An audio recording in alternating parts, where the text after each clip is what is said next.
Fala, meus queridos, tudo bem com vocês? Meu nome é Glauber Laranjo e este é o Oitava Cast. E aí, você tem acompanhado as nossas entrevistas? Comenta aí embaixo, fala o que você está achando, se inscreve no canal, ativa o sininho para receber notificações e, claro, curta, compartilha e acompanhe a Oitava nas redes sociais para ver tudo que acontece na nossa igreja. Vamos ver quem é o nosso convidado de hoje? Roda a vinheta.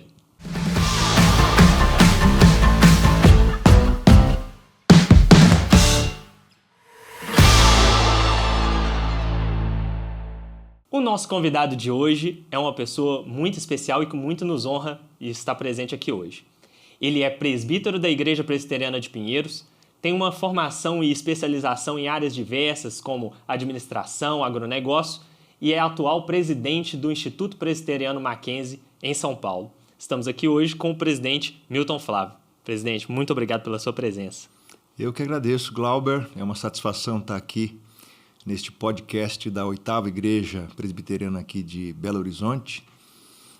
Quero já deixar de pronto o meu abraço ao reverendo Jeremias e também, através do presbítero Renato Laranjo, teu pai, né, também estendo o meu abraço a ele, um grande companheiro ali de conselho, inicialmente no Mackenzie, e agora a gente está na área executiva e o presbítero Renato continua lá no conselho.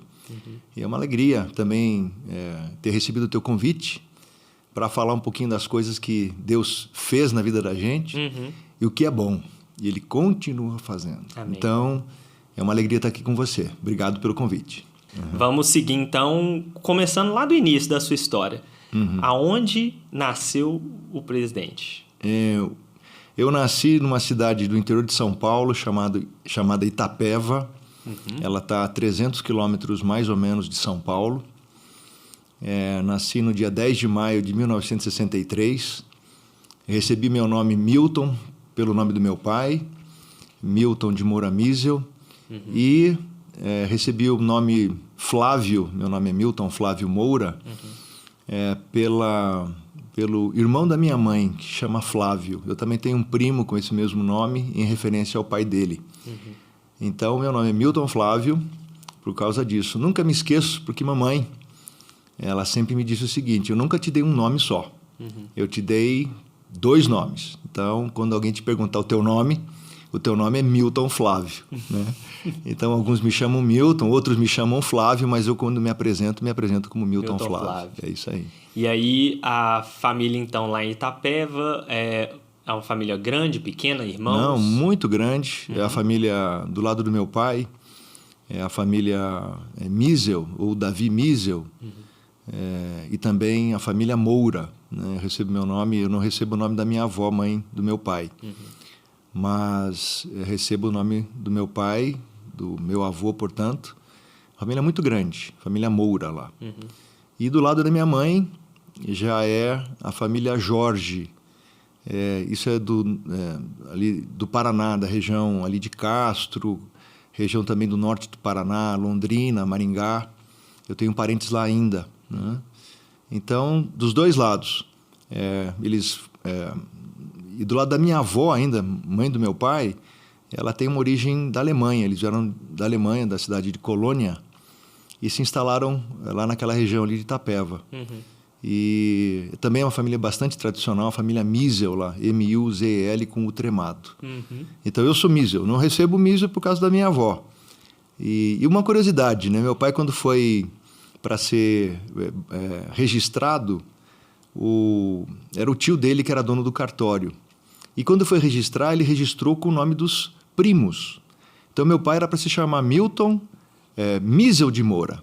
E na verdade ele ficou igual aos filhos desse cartorário, que era Moura Miesel. Então, meu pai, ele tem o último nome dele, Miesel, e eu não recebo Miesel porque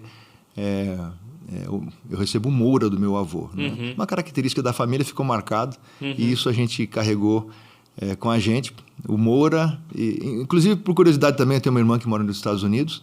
Eu sou de uma família, minha mãe se chamava Elzita Moura, meu pai Milton de Moura Miesel.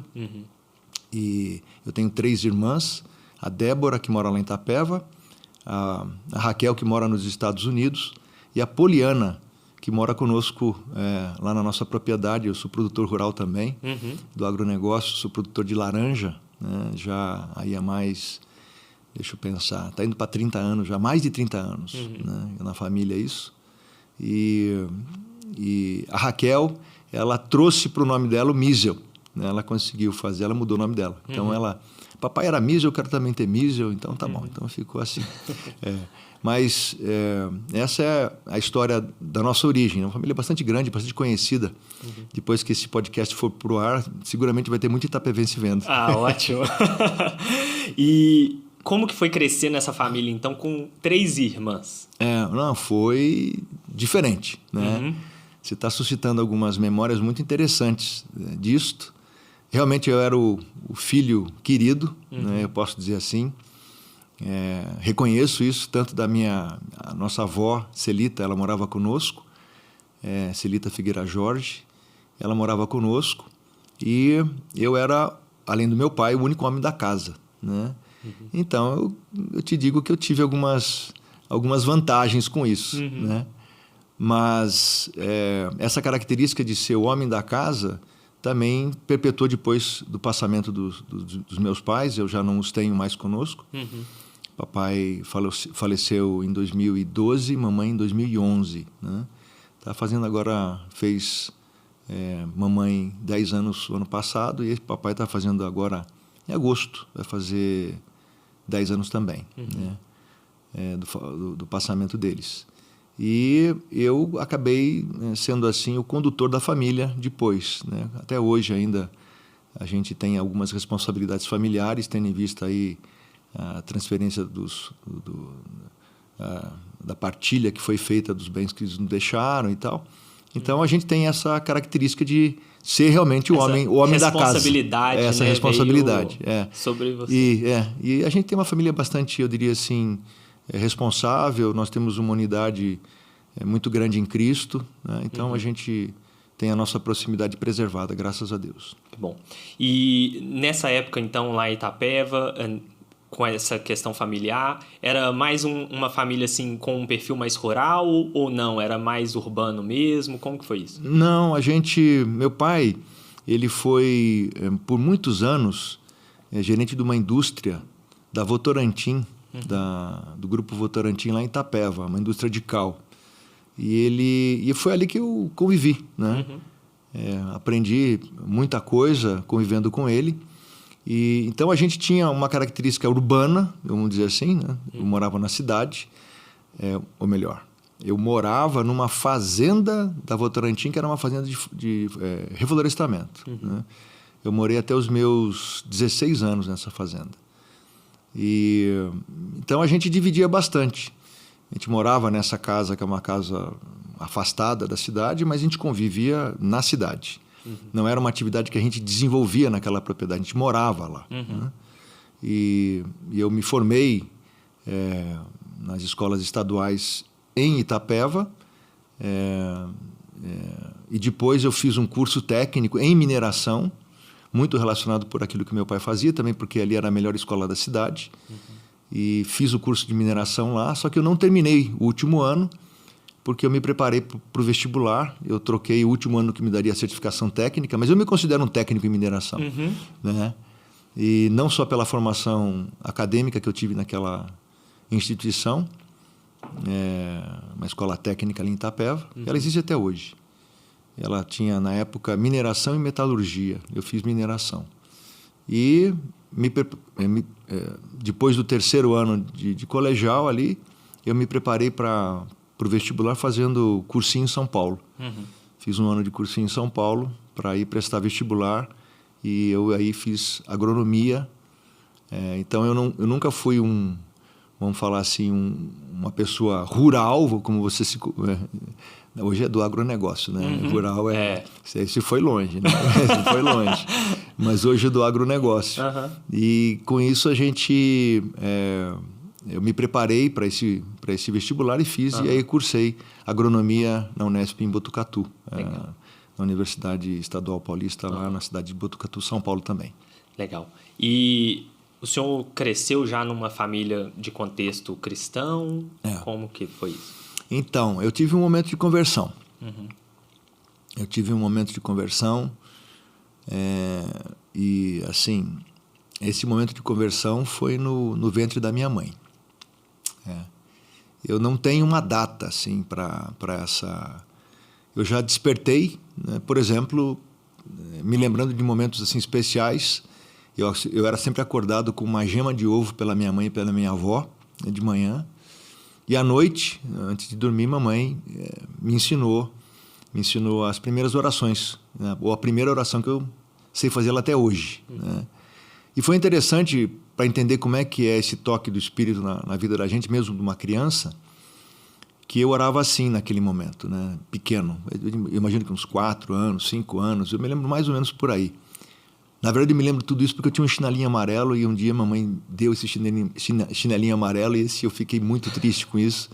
Nunca vou me esquecer desse chinelinho amarelo. E nessa época, ela me ensinou a oração de dormir, né? Para dormir, que dizia assim: Papai do céu, agora me deito para dormir, se eu morrer sem acordar, entrego minha alma a ti, Senhor. Amém. E em um dado momento da vida, eu falei, mas puxa vida, eu não oro isso em nome de Jesus, né? E eu preciso fazer isso, porque a Bíblia orienta a gente assim. Eu sempre muito presente em escola dominical, sempre nessa vida, conduzido principalmente por mamãe, né, ao longo de toda a infância. Ela foi a responsável por Jesus no nosso coração, eu diria assim.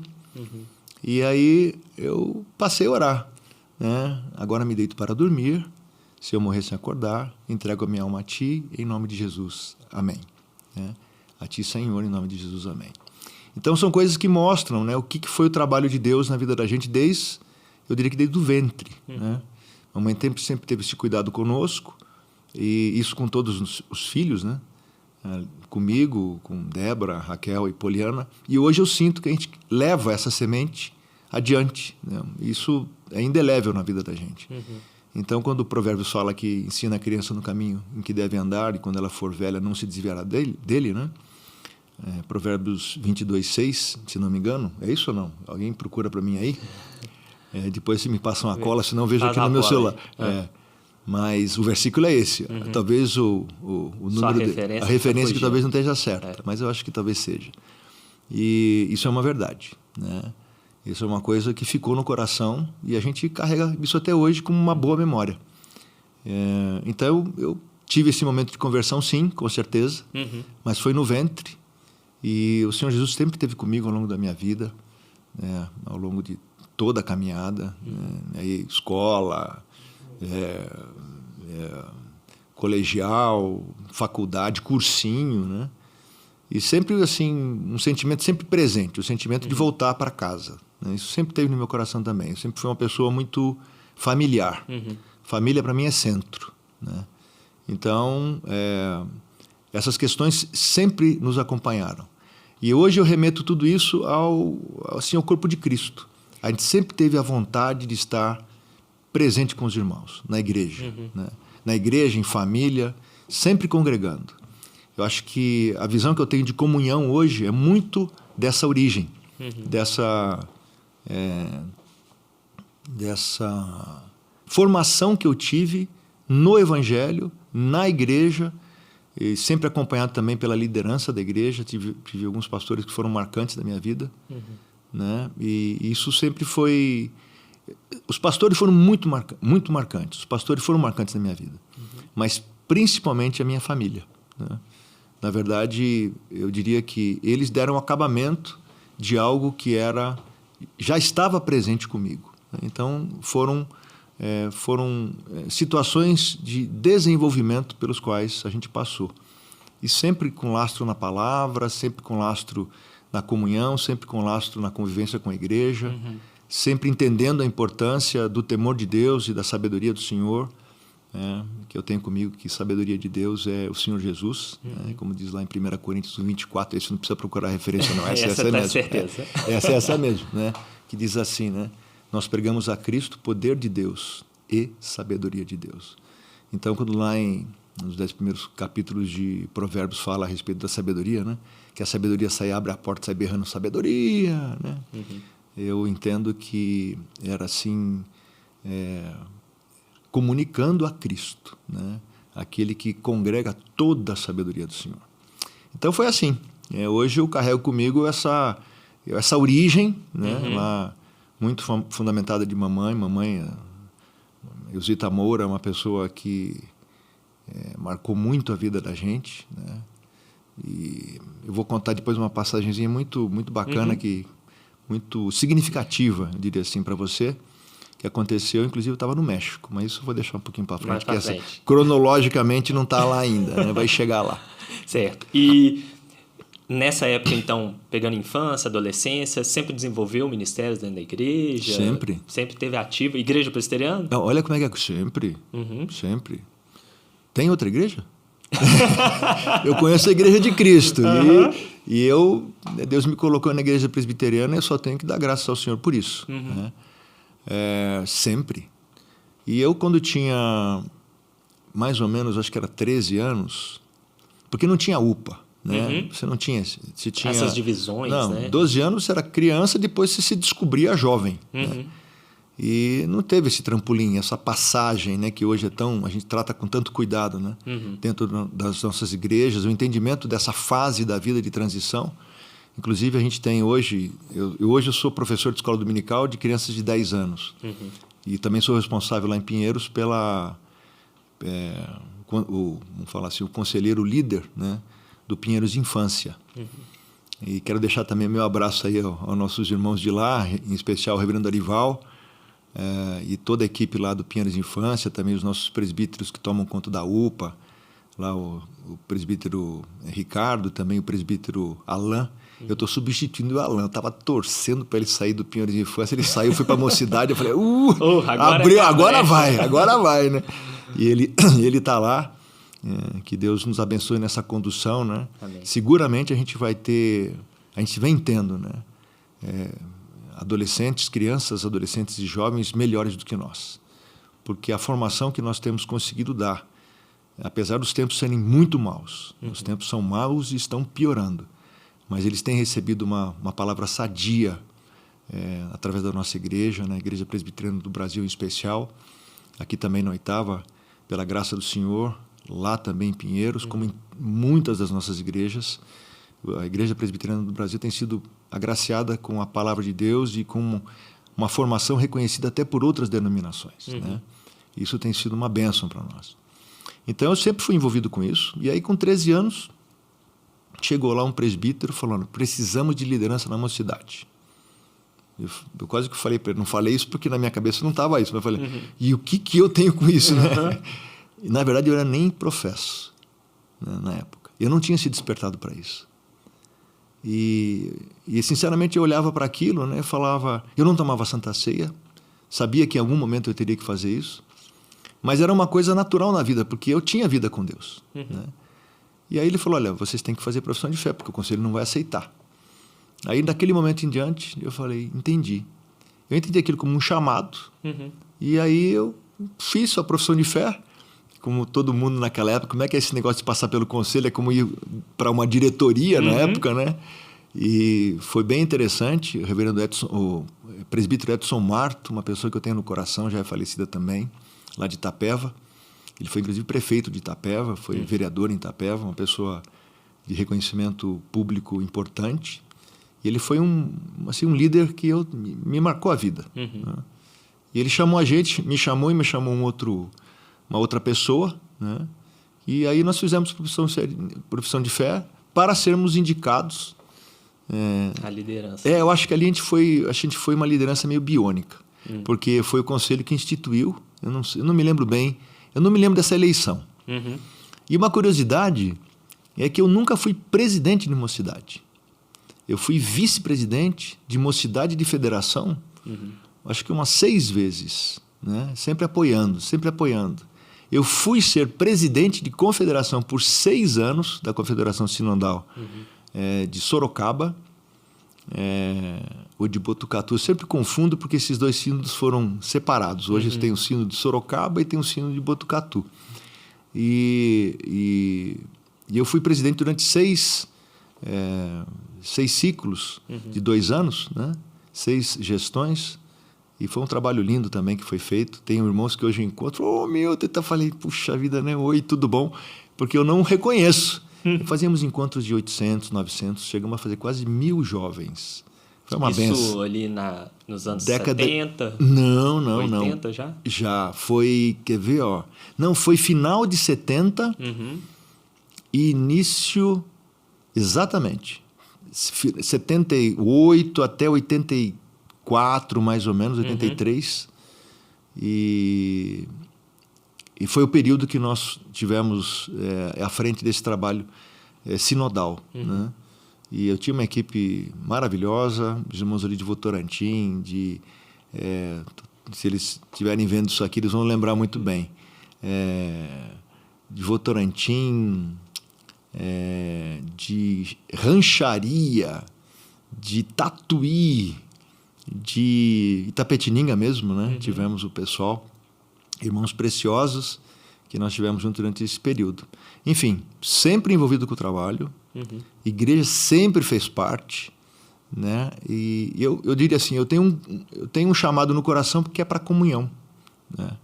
Esse é o meu chamado. E as pessoas têm um pouco de dificuldade, né, de entender isso quando eu vou falar um pouquinho disso também hoje. Dei uma olhadinha no relógio, estou dentro do tempo aí, né? Estou dentro do prazo, que eu estou me organizando aqui para poder mostrar essa história que hoje faz sentido para mim, né? Que houve aí ao longo dessa caminhada. Mas sempre envolvido com a igreja, desde a minha profissão de fé, entrando para a mocidade, eu fiz um trampolim praticamente nessa juventude, não tinha uma adolescência ali? Não, a gente era um adolescente, né? Dentro da juventude, do OMP, né? E, inclusive, tem duas referências, na verdade, da juventude. Olha como é que são as coisas. Eu tinha 12 anos, 13 anos, e os jovens daquela época eram pessoas, assim, referências para nós, né? Tenho duas pessoas. Uma é o Valdomiro, que trabalha no Mackenzie, que também foi presidente de mocidade na época lá de Itapeva, e o João de Almeida, que a gente conhece ele por Zito. Ele é o responsável administrativo financeiro do JMC, do José Manuel da Conceição, nosso seminário lá em São Paulo. Ele, se também estiver me ouvindo, ele vai lembrar disso tudo. E eles eram da mocidade, né? E então eram pessoas que eu com 12, 13 anos, olhando para o pessoal lá na frente, falei, nossa, né? Que é uma turma um pouco mais à frente que eu. Mas eu saí praticamente dos juniores ali, que seria hoje os juniores, né? Um pouquinho à frente dos juniores, 1 ano depois, 2 anos depois, e já para uma liderança, por um salto grande, liderança de mocidade. Mas é legal esse reporte que o senhor está fazendo, porque vê como que as lideranças que Deus levantou naquela época ainda impactam hoje, né? Sim. No JMC, no Mackenzie. Sim, como sem que dúvida. Deus construiu essa história desde lá Mas de trás. Diria assim, ó, o presbítero Ézio, que é o nosso conselheiro também lá do Mackenzie, ele sempre falou que a gente é muito organizado. Desde a nossa UCP, a gente trabalhou com presidente, vice, secretário, tesoureiro. A gente se prepara para um trabalho profissional e uma organização, né? Então, a gente usa disto na nossa vida pessoal, na nossa vida profissional e na igreja. Mas a origem disso é a igreja. Inclusive, o modelo de gestão que a gente aplica nas nossas organizações, elas têm origem na igreja, né? Onde nós temos aí conselho, nós somos uma igreja conciliar, né? Nós temos tudo acontecendo através da liderança, né? É um exemplo da coordenação, da liderança que é exercida nas corporações. Então, isso é um preparo para viver mesmo, né? Isso a gente deve muito à formação da nossa igreja, né? O presbítero Ézio sempre reforça isso, e isso sempre ficou comigo. Isso faz todo sentido e é bem assim mesmo.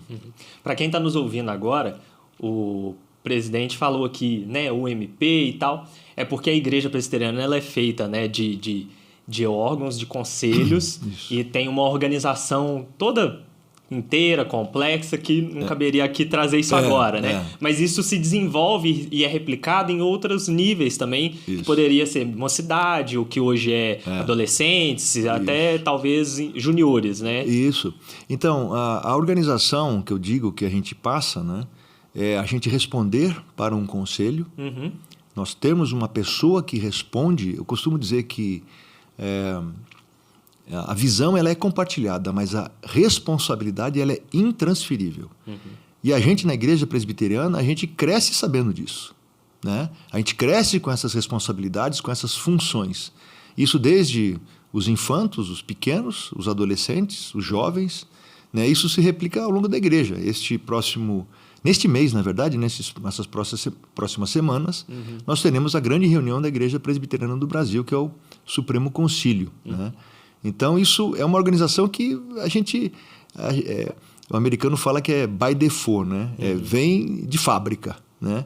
A gente já sai sabendo e isso a gente aplica no nosso dia a dia. Não é difícil, por exemplo, para nós vivermos a realidade de participarmos de conselhos, né, de organizações. Eu vivi isso em vários conselhos. Desde muito novo, né? Desde muito novo e agora também profissionalmente. Né?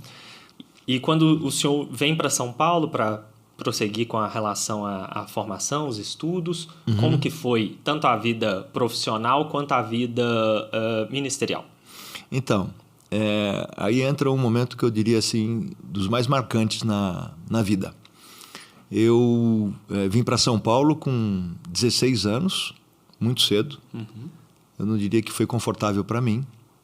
A única coisa que eu sabia fazer era estudar, ir para o cursinho e voltar para casa dos meus tios, do tio Alceu Fontes Ferreira, que talvez os meus primos estejam me ouvindo também. Quero deixar um abraço para todos aí, a gratidão que eu tenho para com essa família que me aguentou durante um ano lá, né? Fazendo cursinho.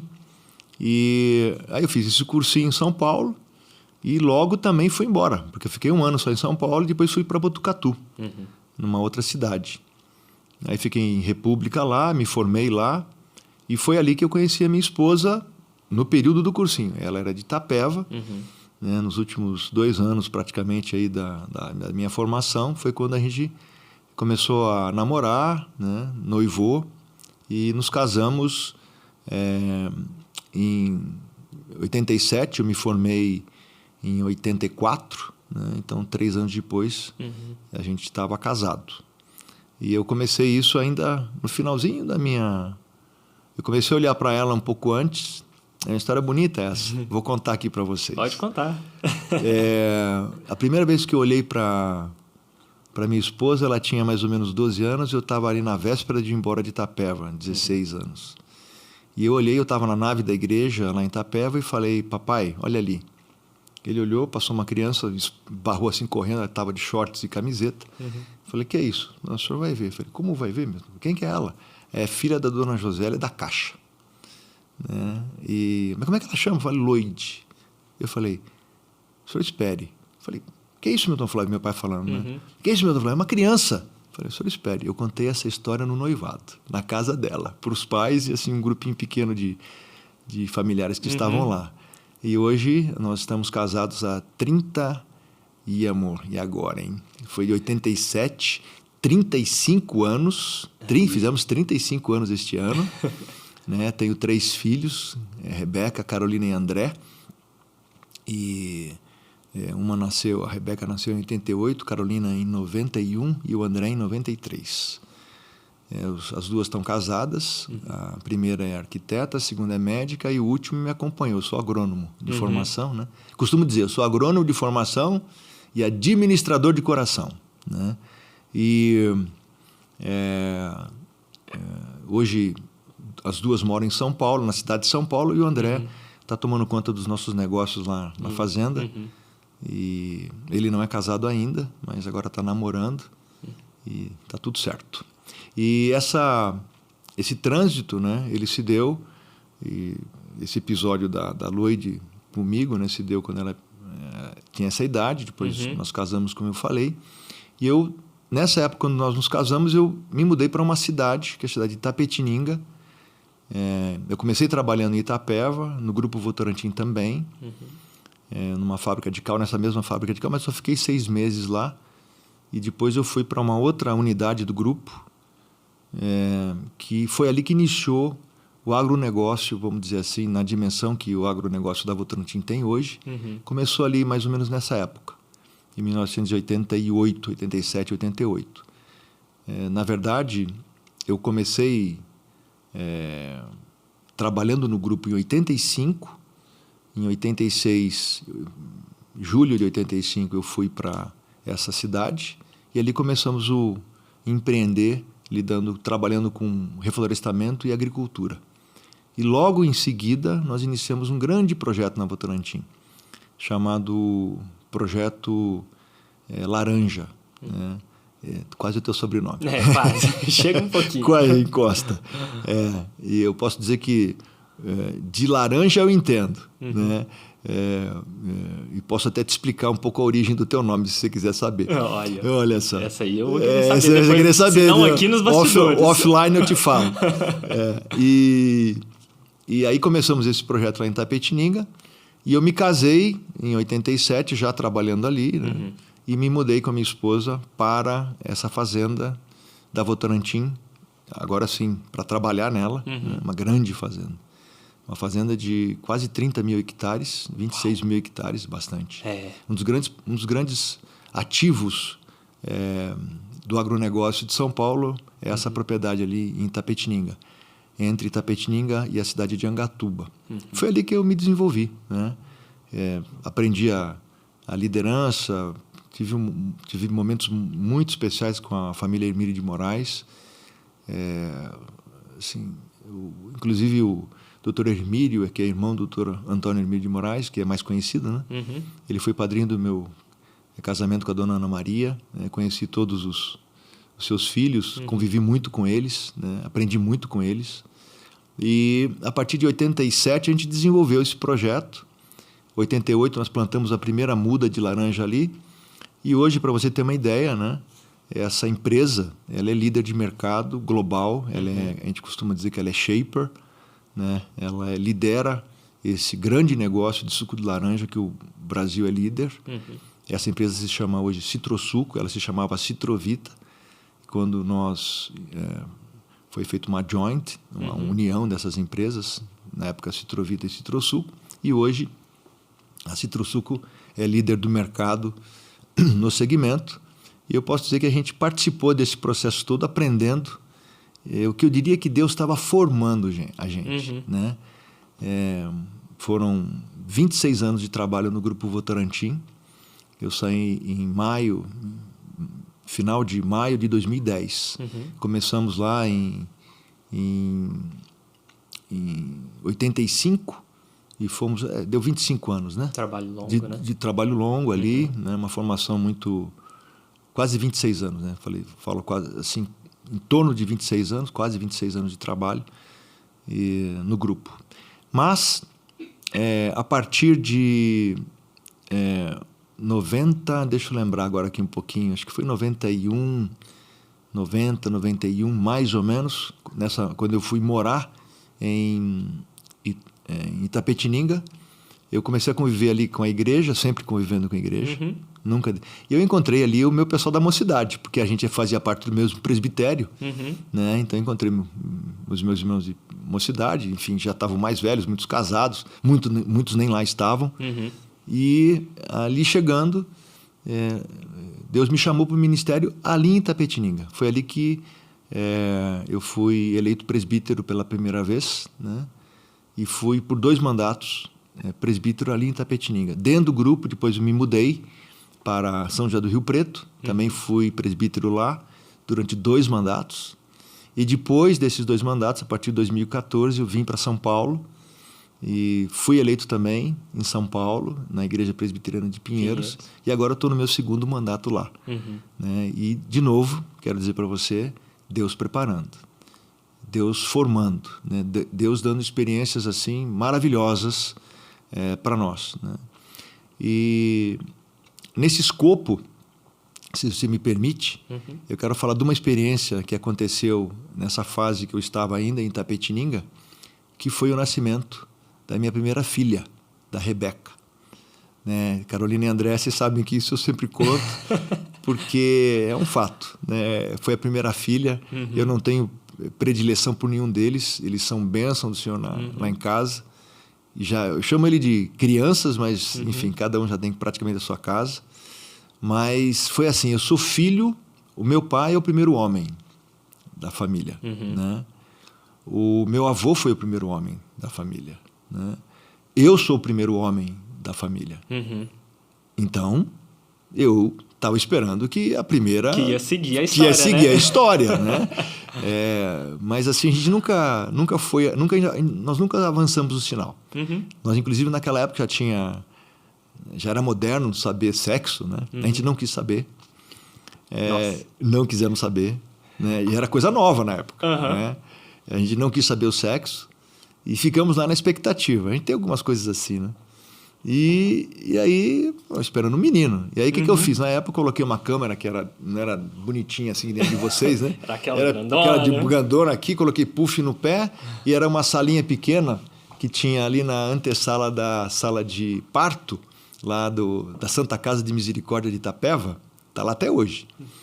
E eu fiquei naquele local de pantufa e esperando o nascimento acontecer. E aí o médico falou, nasceu, né? E ele não falava o que era. E eu com a câmera assim, esperando ele, porque eu não conseguia ficar filmando. Eu filmo, olha, né? Não estava filmando, eu estava com a câmera para sair do quartinho. Eu não consigo ver essas coisas. Não estava lá dentro, entendeu? Eu sigo mais ou menos nessa linha aí. Não consigo, não é para mim isso, né? E se o médico mexendo com a minha esposa, eu ia pular no pescoço dele. Então é melhor não ver, né?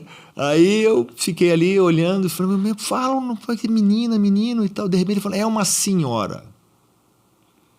Quando ele falou que era uma senhora, eu vou falar a minha verdade para você, assim, entrou aquele sentimento, falei, poxa, menina, né? Eu sou menino, meu pai menino, aquele ficou na cabeça, né? Eu lá com meus 20 e poucos anos, né? Fazendo aquela conta ali, né? O que aconteceu de errado aqui, não né? é errado. Eu falei, menina, e tal, fiquei aquele negócio pensando, e de repente ali assim, a enfermeira tirava ela num cobertor que a gente chamaria hoje de cobertor corta-febre, não sei se você sabe, meio de feltro, assim, sim, um negócio sim. meio diferente. Ele leva a criança, sai para ela para fora e entra. Assim, hoje não é mais assim. Mas ele sai e depois entra de novo ali na área das crianças, né, do berçário. E ele tem que passar por mim.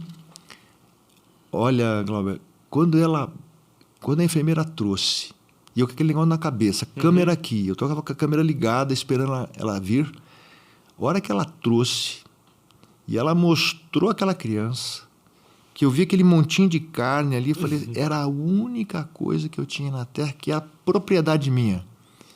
Não tinha nada mais precioso do que aquilo. Era um pedaço meu com um pedaço da minha esposa, e ali estava. Falei, que menino que é nada. Né? Ali estava a Rebeca. Foi uma coisa assim muito marcante. Eu diria que esse é um dos momentos assim, mais marcantes dessa história da gente conjugal, com certeza. Né? O casamento foi muito marcante, mas esse nascimento foi muito marcante. E como que é ali que você se reconheceu assim, pai? Ou você já tinha aquele sentimento não, um pouco antes? Ali, o olhar ali. Não, o senso de propriedade. Era como se fosse assim, um dom que Deus tinha dado. E, né, fora a brincadeira, gente, é um negócio desse tamanho, mas ainda assim, não passa disso. Ela é ruiva, né? A Rebeca é ruiva, o André também é ruivo, a Carolina é morena. Aquele montinho de carne ali, uma coisa assim linda, né, apresentada ali. Aquilo ali foi assim, um momento assim, de enorme gratidão, né, onde a gente enxerga tudo que Deus fez e aquela graça que é ter aquela bênção, né, aquele presente de Deus para a gente. Ali eu me reconheci como pai. E entendi, né, o valor daquele presente, daquilo que Deus permitiu que a gente pudesse gerar junto ali, eu e minha esposa. Né? Isso aconteceu com Rebeca, depois veio a Carolina, veio o André, são experiências diferentes. Né? Realmente a primogênita aí tem uma coisa diferente, né, que foi essa situação que a gente viu. Ela que muda a chavinha, muda né? a chave, que faz muda. entender a paternidade. E né? foi talvez com quem a gente... para a mãe a maternidade. Mas foi também com quem a gente talvez tenha mais errado. Né? E a gente foi aprendendo. Teve coisas que a gente viveu junto. Eu só fui corrigir, ainda estou corrigindo até hoje. Eu diria assim, numa convivência maravilhosa que Deus permite. Rebeca, os nossos filhos são os nossos melhores amigos. Né? Mas Deus tem permitido que a gente conviva para que a graça abunde, né? E essa convivência, de novo, é na comunhão mesmo que as coisas se acertam. E a gente criou um hábito. A gente hoje preferiu, na véspera do casamento, os últimos 2 anos, a gente trabalha para conviver junto, ficar junto durante essas vésperas do casamento, para a gente ter aquele períodozinho ali de convivência gostosa. A gente fez isso com a Rebeca, fez isso com a Carolina, e agora também o André. Quando chegar o momento. Quando chegar o momento, mas ele está morando com a gente, de uma certa forma. Eu que não moro mais na nossa casa, porque ele está lá no interior, cuidando das coisas para nós, e ele está liderando os negócios. Mas é um hábito que a gente criou de conviver esse período final de solteiro juntos. Tem sido muito bom. Legal. E voltando um pouquinho na história cronológica, quando veio para São Paulo, então, 2010, né, salvo engano? 2014. Isso. E aí que entrou o Mackenzie? O Mackenzie, eu tive um convite para ir para o Mackenzie em 2011, que foi quando eu saí da Votorantim, né? Porque antes eu tinha tido convite para participar do Mackenzie, mas eu não conseguia. A atividade profissional não permitia. E a hora que eu saí da Votorantim, eu acabei sendo convidado novamente, né? E eu digo que foi a mão do Senhor nisso tudo, muito claramente, né? Hoje fica mais claro, né? Olhando para trás. Olhando para trás, vendo o que Deus estava fazendo. Aí eu fui chamado para o conselho, e a partir de outubro de 2011 eu entrei no conselho do Mackenzie, e lá permaneci até a nossa posse, né? 28 de junho do ano passado. Né? Então deu quase 10 anos, né? E outubro daria 10 anos. Né? Então hoje eu já estou há 1 ano trabalhando como executivo do Mackenzie, e fiquei praticamente 10 anos no conselho do Mackenzie. E quais são os desafios dessa posição? Quais são os sonhos, os projetos de estar nesse lugar? Porque o Mackenzie é um mundo ali, né? É um mundo. Então, Glauber, como eu disse para você, esse período todo de formação, trabalhando secularmente, né? E foi um período assim de sempre usar parte das ferramentas que a gente tinha conosco. Não porque a gente não quisesse usar, mas porque o ambiente empresarial é um ambiente diferente, né? E hoje eu enxergo que essa formação, todos esses momentos de comunhão, de relacionamento, de permissão de Deus, da gente conviver em várias igrejas, de estar se envolvendo com a liderança dessas igrejas, de querer estar junto com os irmãos, né? Um desejo do coração, né? Sempre na presença do temor do Senhor, eu vejo que Deus estava preparando, né? Eu não enxergava com muita clareza isso, né? Porque, como você disse, a vida é desafios, né? São desafios que a gente enfrenta, são situações que nós nos deparamos com elas, mas e aí, né? E o que vai ser, né? Eu nunca tive essa questão de ficar muito me preocupando com o que vai ser, o que não vai ser, mas era sempre uma questão de expectativa, né? E o que eu digo é que Deus foi burilando, né? Como ouro no cadinho mesmo, né? Muito fogo às vezes, né? Não sei se você já fez isso. Não, eu já vi vídeos no YouTube sobre isso. Você viu? Eu já fiz isso. Meu pai era ourives. Eu tive um pai, assim, fora da curva, né? Biólogo, aeromodelista, piloto. Eu também sou piloto. Radioamador. De avião mesmo? De avião mesmo. Nossa. Só assim, torneiro mecânico, calígrafo, né? Químico. E dentro dessas coisas todas, foi uma universidade para mim viver com o papai, muitas vezes eu depurei ouro, né? Ouro mesmo, coloca o ouro, esquenta, depura, esfria, quebra a borra, aí esquenta de novo, aparece mais borra, quebra a borra. Quebrar a borra significa tirar a borra. É uma fuligem que aparece, se limpa e você vai purificando o ouro, vai purificando. Vai ficando cada vez mais. Mas é impressionante como a cada vez que você esquenta, como sai impureza. Então, isso tudo ensinou muito a prática da palavra de Deus, vivendo a realidade das situações. Então, em tudo isso, né, a gente, de novo, foi sendo preparado. E não foi diferente no Mackenzie, né? O Mackenzie tem uma cultura que eu costumo dizer, eu surfo a cultura é intocável, né? O que a gente vai melhorar são os processos de trabalho. E isso tem bastante coisa para fazer, graças a Deus por isso. E é fruto exatamente dessas ferramentas que a gente não podia aplicá-las todas, porque o ambiente não era confessional, e no ambiente confessional a gente pode aplicar todas. Por exemplo, e agora eu vou querer entrar um pouquinho naquilo que eu acho que é importante, até profissionalmente para muitos aqui, que a gente é formado em competências, a gente depois se desenvolve, a gente desenvolve os comportamentos, né, para o ambiente que nós estamos, e essa competência você busca na academia, né? Os comportamentos são trabalhados pela convivência e pela experiência. Academia é tempo, comportamento muitas vezes é muito mais tempo. Então a gente tem esse conjunto de habilidades que você desenvolve para poder viver. No mundo secular, a gente é treinado por tempo, tanto nas competências quanto nos comportamentos, e você, na janela, às vezes com coach, exemplos, insistências, cobranças e até incentivos, né? Você é preparado para trabalhar, para produzir e para ser um melhor profissional, né? Para entregar resultado. E nesse aspecto, o Mackenzie tem um terceiro pé. Então você trabalha, que é a ferramenta que a gente não podia aplicar muito explicitamente, que é o trabalho das competências com os comportamentos associado à vida com Deus.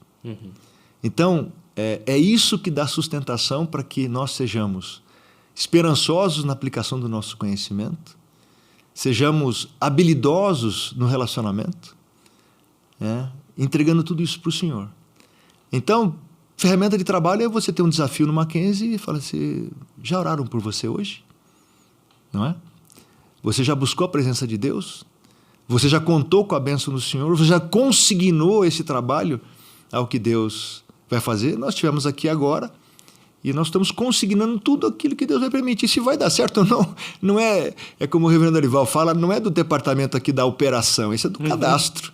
Né? O Senhor Deus é que vai dizer se vai para frente ou não vai. O que nos cabe é trabalhar. E aí, alguns exemplos nós temos visto, né, nessas experiências que eu tenho vivido já no Mackenzie. Né? A gente traduziu a identidade institucional do Mackenzie, que é muito bonita. Depois vale a pena ir lá no site, né, no mackenzie.br, ir lá e ver o que a gente fala da nossa identidade. Ela começa com confessionalidade, tem missão, visão e tem princípios e valores. Hoje, muitas pessoas nem colocam mais princípios. Lá o Mackenzie faz questão de falar em princípios e valores.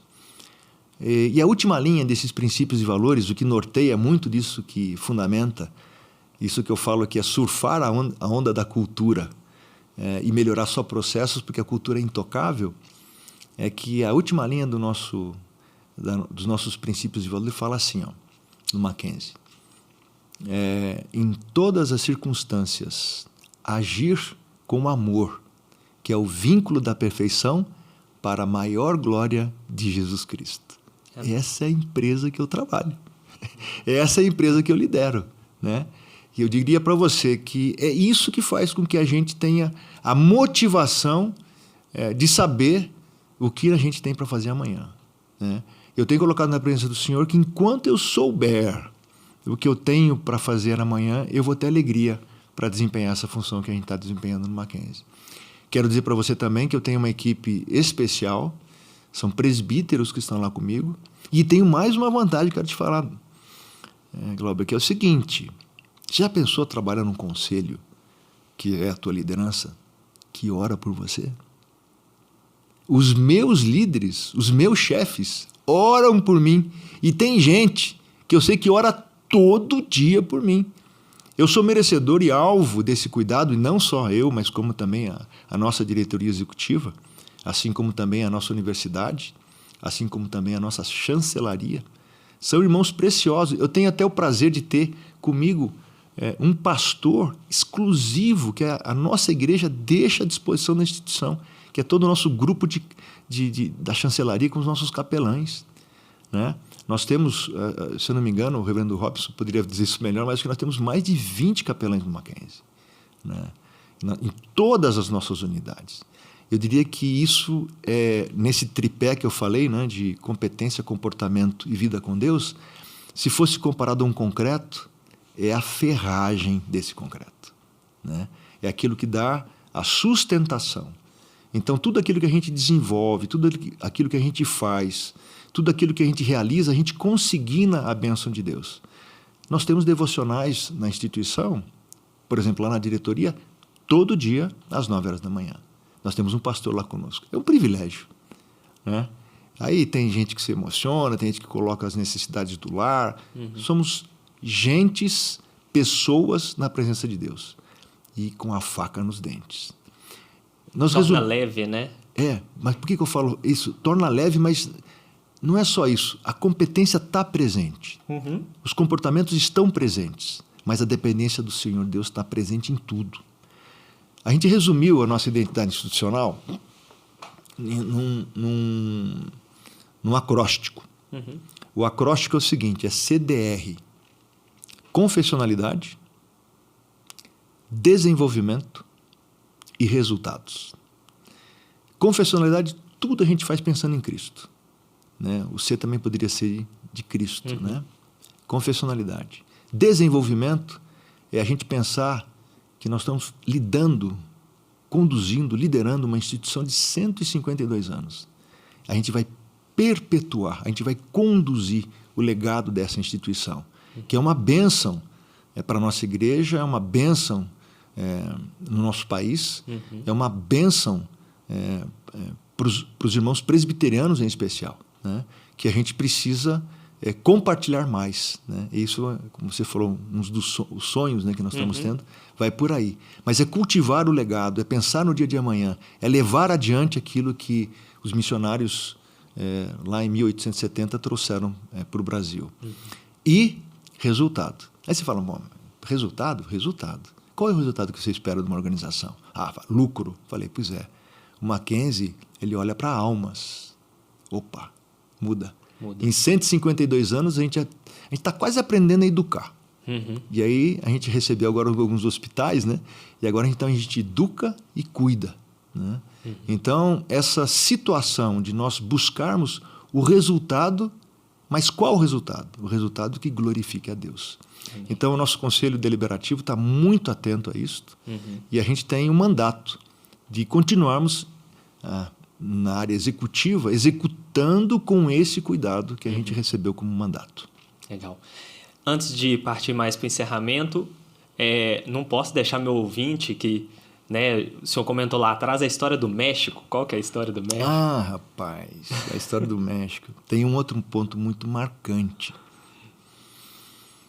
Mamãe morreu em 2011. E ainda bem que você lembrou, ele já estava passando. Guardei aqui. Guardou, não posso ficar sem essa história. Você está bem de memória. Obrigado por ter lembrado. Em 2011, mamãe faleceu. E eu fiquei trabalhando 15 dias no Brasil, 15 dias no México. Essa situação, eu fiquei assim por 1 ano e meio, mais ou menos. E numa das últimas vezes que eu estive no Brasil, mamãe já não estava bem de saúde, em consequência de diabetes e tal. Eu fui vê-la. Eu chegava no Brasil, a primeira coisa que eu fazia, viajava 500 quilômetros, ia vê-la, voltava, e aí trabalhava aqui no Brasil, já me preparava para voltar para o México. Foi essa a vida que eu tive durante esse período. Quanto tempo? 1 ano e meio, mais ou menos. Desse jeito mesmo foi 1 ano, um pouquinho mais espaçado, mais 6 meses. Mas o período todo foi 1 ano e meio. E eu visitei-a e eu sabia que seria a última vez que eu estava vendo, né? Estava com pulsação 29. A hora que eu vi que eu estava chegando lá, eu era o filho, posso dizer assim, o filho querido, porque era o único homem da casa, né? E realmente era, eu vi que eu estava lá, ela, assim, né, ela entrou assim, queria me ver, né? Ela quase não conseguia abrir o olho, fui lá, orei com ela, li a palavra, li o Salmo 5, que ela gostava de 1 a 3, li, orei e tal, falei, mamãe, preciso ir embora. Quando eu falei assim, ela levantou os bracinhos para ir, falei, mamãe, a senhora não pode ir, né? 3 dias depois ela faleceu, mas eu estava no México. E lá no México eu recebi essa notícia, saí do local que eu estava, fui para um hotel, e ali uma pessoa deixou o celular aberto, e eu participei do ofício fúnebre lá com muitos pastores, assim, foi um momento muito bonito. E aí eu coloquei a minha irmã nos Estados Unidos, eu no México e o pessoal lá em Itapeva. Aí aconteceu isso, e à noite eu passei muito mal. Foi um momento muito difícil, por 2 razões. Porque eu nunca mais a ouviria. 2 coisas veio no coração. Eu nunca mais ouviria a voz da minha mãe. E a segunda coisa é que naquele momento eu perdi a pessoa que mais orou por mim. 2 coisas. Foi muito difícil para mim. Eu acordei de madrugada, mais uma pressão no coração, mente. Foi um negócio muito difícil. Eu entrei imediatamente em oração. O Senhor Deus tirou com a mão. Então eu nunca vou esquecer daquilo que Deus fez por um servo seu, num momento de extrema angústia, de tristeza, mas Ele trabalhou meu coração e tirou com a mão. Mas tirou com a mão mesmo. E então eu vejo a bênção de eu ter a memória da minha mãe e vejo a grande bênção de ter a companhia do meu Senhor, que esse não vai me deixar nunca. Né? Então foi um episódio muito marcante na minha vida. Essa da perda da minha mãe e aquele episódio lá atrás do nascimento da minha filha. Né? Teve do casamento também, mas acho que aqui isso vai precisar de umas 2 horas para conversar comigo a mais. Né? Então foram momentos assim especiais e, de novo, Deus trabalhando toda essa formação. E eu diria que hoje tudo isso faz muito sentido no meu coração. Né? Esse convite para estar no Mackenzie, né? Essa função que eu diria que na nossa igreja, até para a comunidade nacional, né? É muito distinta, mas eu não estou lá por causa dessa distinção. Eu tô lá por causa do trabalho que Deus colocou no meu coração. Né? Isso eu tenho compartilhado com a minha equipe e com todo o Mackenzie, e com o conselho, com as pessoas com quem eu posso encontrar, até com você agora, para dizer que essa obra é do Senhor. Né? E o reverendo Robson, ele sabe que às vezes eu falo assim, né? Que é o nosso pastor lá do Mackenzie, né? Eu falo que eu também sou pastor do Mackenzie. Eu prefiro me ver assim para entender a missão que nós temos lá.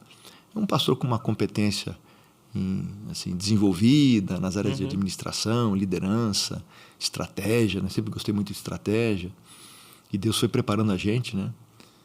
Para isso, assim, enfim, na nossa formação. Mas tudo isso com um propósito. E hoje esse propósito para mim está mais claro. Amém.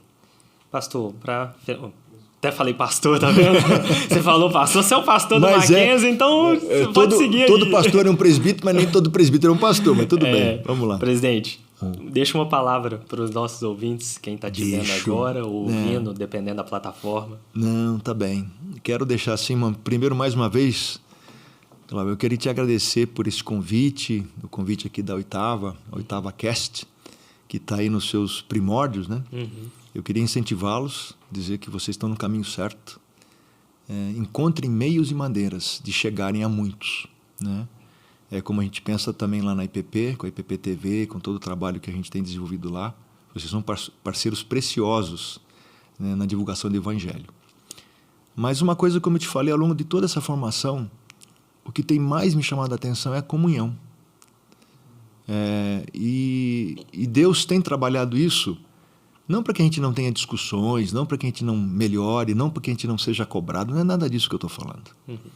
Eu estou falando a respeito daquilo que é o chamado de Deus para que a gente faça tudo voltado para o seu modelo. Né? E 1 João 1,7, ele fala que se se nós estamos na luz, como Ele na luz está, falando do Senhor Deus, do Senhor Jesus, nós temos comunhão uns com os outros. E o sangue de Jesus nos perdoa de todos os pecados. Amém. Então essa realidade é a realidade que a gente tem procurado aplicar. Não fazendo diferença, né? Não falando assim, né? Não pode misturar fé com negócio. Eu falei, é exatamente isso que Deus nos ensinou a fazer, é depender dele. Como Davi dependia na guerra, a gente também depende dos nossos desafios. Trabalhando. Então, que a gente viva assim, vivendo o chamado que o Senhor Deus nos deu. E talvez o chamado mais comum que nós tenhamos para todos nós, em todas as circunstâncias, em todos os locais, que mais glorifica o Senhor Jesus é a comunhão. Né? A gente viver a realidade do corpo de Cristo aonde o Senhor Deus nos colocar. Então, aquilo que foi sendo amadurecido ao longo da vida, hoje está sendo aplicado. Eu costumo dizer que a gente chega depois que a gente é capacitado, né? Não me sinto assim tão velho, tá? Estou com 5,9, com carinha de 5,8 e 12 meses, está perfeito, né? Me sinto assim agraciado, abençoado por poder viver essa realidade usando toda a caixinha de ferramenta, toda a caixa de ferramenta que Deus nos permitiu ter ao longo da nossa formação. Então, que nós vivamos assim, né? Se estamos na luz assim como Deus está na luz, nós devemos ter comunhão uns com os outros. E o sangue do Senhor Jesus nos perdoa de todos os pecados. Que Deus nos abençoe. Amém. Presidente, muito obrigado pela sua presença mais uma vez. E você que está aí nos ouvindo, nos vendo agora, se você gostou, clica aí, curte, compartilha, se inscreve, ativa o sininho, envia essa mensagem para outras pessoas que também podem ser abençoadas, assim como eu fui nesse momento aqui com o presidente. Siga a Oitava nas redes sociais, também conheça as redes sociais do Mackenzie, o MacPlay, uma plataforma fantástica que eles lançaram com vários conteúdos de qualidade. Acesse aí, conheça, também compartilhe, participa lá. E eu vou ficando por aqui. Comenta aí quem mais você quer que a gente gostaria de chamar aqui e esteja conosco no próximo episódio. Fiquem com Deus. Tchau!